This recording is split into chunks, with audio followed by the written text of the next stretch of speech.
V Mostah pri Žirovnici se je tudi letos zbrala množica ljudi, ki je počastila spomin na 30 talcev, ki so 29. junija 1942 v času druge svetovne vojne padli pod streli nemških okupatorjev. Najstarejši med ustreljenimi je imel 49 let, najmlajši pa komaj 16. Njihov edini dokazni greh, kot je poudaril slavnostni govornik Milan Gorjanc, je bilo poreklo. Bili so Slovenci. Takoj po okupaciji aprila 41 so okupatorji razkosali našo deželo in plen raztrgali kot volkovi nedolžno jagnje.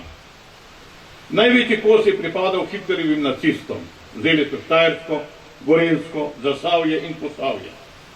V duhu Hitlerjevih besed, izgovorjenih ob njegovem obisku v Mariboru konec aprila 41. Naredite mi to deželo spet nemško, so začeli preganjati vse, kar je bilo slovenskega. Hitlerjev strahotni načrt je predvidel izgon kar 260 tisoč Slovencev, zločinsko namero pa mu je preprečil upor delavcev in kmetov Gornje Savske doline. Mladi ljudje so se podali med gošarje, kot so to poimenovali prve upornike, prve partizane.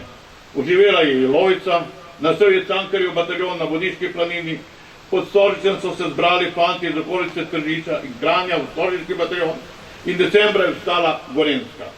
Zmaga na Rovcu, 3-dnevni boj v Dražgošah je ohrabil ne samo Gorenjce, tudi Štajerci so se zbudili in Dolenjci so v začetku marca zbrali v prvi dolenjski partizanski bataljon.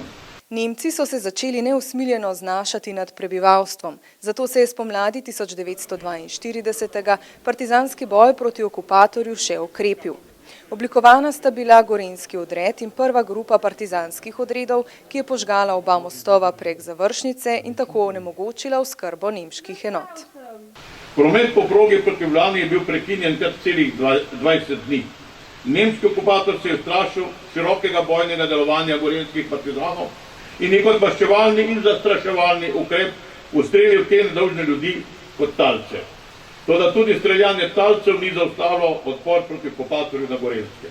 V spomin na poboj talcev so že ob ustanovitvi občine Žirovnica sklenili, da bodo vsako leto poleg 8. februarja, občinskega praznika, obeležili tudi 29. junij, spominski dan. Jaz mislim, da je prav, da se zgodovino spoštuje, da je prav, da se ohranja vrednote narodno-osvobodilnega boja, da je prav, da se ve, kdo je bil na kateri strani. Župan meni, da je napočil čas, da se bolj kot dogodkom druge svetovne vojne posvetimo aktualnim izzivom, ki zadevajo prav vse občane, še posebej mlade, od katerih bo odvisna naša prihodnost. Pogledi mladine in srednje generacije in njihove vrednote so drugačne, kot so bile vrednote. In soditi težko razumejo, po mojem mišljenju, zgodovino iz današnjega aspekta, z današnjega vidika. Težko je soditi neke dogodke in čase, v katerih pač niso živeli.